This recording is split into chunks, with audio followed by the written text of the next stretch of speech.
जहाँ देखूँ वहाँ तुक्का तू। तो एम ही कैसे कि जी चोर से और जी पकड़वा वर्गो तो મને કીધું તું તમે બોલો કઈ તો કે ના હું બોલે નહીં પણ મારી વાત ગુરુ ચરણોમાં આપ રાખી દો તો પછી એ લોકો જેમ સમજ આવે આપણાથી વાત કરે તો આ થોડી પ્રાર્થના છે આ જ્ઞાની લોકોનો અમારા પ્રશ્ન છે અમારી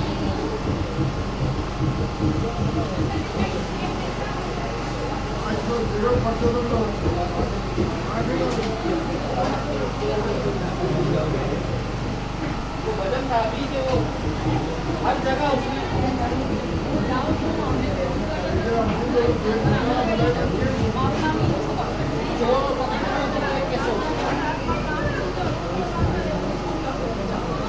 હવે શાંતિ રાખો તો તમારો પ્રશ્ન ભયો કે નહીં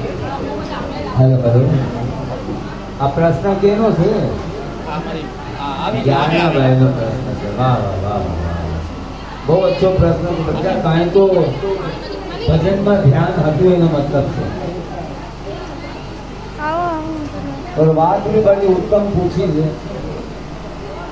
कि ई बधाईना घटમાં કેવી રીતે સમાયેલો છે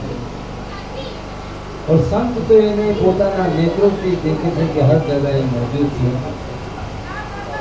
लेकिन કેમ हमें इन्हें કેવી રીતે જાણીએ અજ્ઞાની લોકો છે જો આ વાતને નથી જાણતા સમજતા નથી તો એ વાતને સમજે કેવી રીતે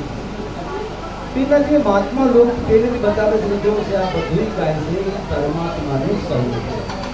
लेकिन नाम और रूप जो से हमने ये फसाવી નાખે છે તો જો हमने જોવાવું જોયું એ જોવાતું નથી અને બીજું કાંઈ જોવાય છે તો એને જાણવાના लिए શું કહે છે કે જેવી રીતે ઘટાકાશ મઠાકાશ મહાકાશ આ ઉપમા દીધી છે આત્માને એ પરમાત્માને ઉપમા દીધી છે કે એ આવો છે હવે કેવી રીતે બધાઈના અંદર મોજૂદ છે આપણે અહીંયા 8-10 પ્યાલા રાખીએ એટલે મટકા રાખીએ 8-10 મટકા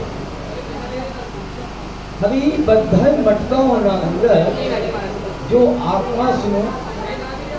आकार से जो गोलाकार तो ये हर घटना अंदर बराबर क्या महाआकाश से एवी ज रीते हर घटना अंदर समावेश अंदर से लेकिन हमने ये नोखो जोवा क्योंकि घटना अंदर आकाश है ना घड़ा अंदर आकाश तो हमने एकलो ज आकाश जोवा लेकिन घड़ा अंदर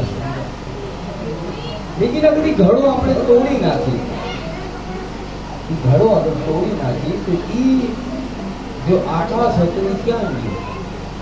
એ તો ક્યાંય નથી ગયો ખાલી ઉપાધિનો નાશ થઈ ગયો એ આકાશ તો નાનો નાશ ક્યાંય એમાં આવું કે જાવું નથી सिर्फ हमारी बुद्धि जो से એને જાણી નથી શકતી એને સમજી નથી શકતી એને નોખું માની લીધી તો એવી રીતે આ દેહ છે ચાહે મારો દેહ છે ચાહે ચોરનો દેહ છે જજનો દેહ છે અથવા પોલીસનો અથવા કોઈ પણ પશુ પક્ષીનો દેહ આ બધાના અંદર એવી જ રીતે વિરાજી કોઈ ઘટ જો છે ખાલી નથી तमाम घटों अंदर ईज मौजूद है चोर में भी ईज से पुलिस में भी ईज से हर जगह ईनो ईज बचे तो आगे रीते दृष्टांत दे कारण समझावे છે कि आगे रीते ये मौजूद है तमाम घटों अंदर मौजूद है लेकिन दृष्टि नहीं हमारा पास हरी दृष्टि जो से सदगुरुदेव आपे क्योंकि हमारी आंखों में दृष्टि यहाँ तक होगी नहीं सकती 4 प्रकार नेत्र है हम लोग ने बता देगा एक तो हमारा चरम चक्षु है जो आंख से बाहरी दीदार करे अरे एक हमारा मन चक्षु है मन रूपी चक्षु से जो स्वप्न में जो सपनों आ रहे से हमें नहीं दी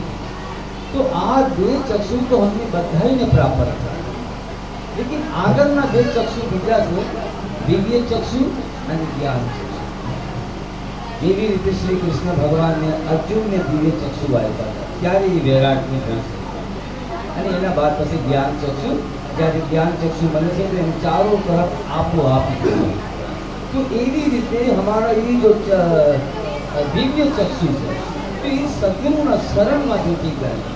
ત્યારે એ દિવ્ય ચક્ષુ અમે પ્રાપ્ત કરી લીધી. સદગુરુ દેવી જો નામ સિમરણ આપે છે એનાથી જો તે દિવ્ય ચક્ષુની પ્રાપ્તિ થાય છે. તો અમને એ પરમાત્માનું વૈરાટ એ વૈરાટના અંદર જો છે એ સમાય છે. સમષ્ટિ और વ્યસ્તિ. સમષ્ટિ બધાયના અંદર વ્યાપક છે અને વ્યસ્તિ આના અંદરથી વ્યાપક છે. પણ એ ક્યારે અમને જ્ઞાન થાય કે આ નેત્ર અમારા ખુલે તો એ નેત્ર ખોલવાના એ સદગુરુ દયાવાન થઈ શકે છે. બીજું કોઈ તો એવી જ રીતે ચોરમાં બી બિરાજમાન છે, પોલીસમાં બી બિરાજમાન છે, हमारा अंदर भी विराजमान છે બધા. પણ सिर्फ એને જોવાના જે हमारा चक्षु જોતા અમે કરવાનું. તો આ ચક્ષુ અમને ગુરુથી પ્રાપ્ત કરવા હોય. ગુરુના સમીપ ભેટી કરી, નજદીક ભેટી કરી. ગુરુ ક્યારે બી ખાવા પીવાના એ નથી આવતા. અગર ગુરુને રોકવો છે, સંત મહાત્માને રોકવો છે તો આનો પ્રશ્ન કરીને જ એને રોકવામાં આવે. જેથી પ્રસન્ન થાય એ આવા જ પ્રશ્નોથી પ્રસન્ન થાય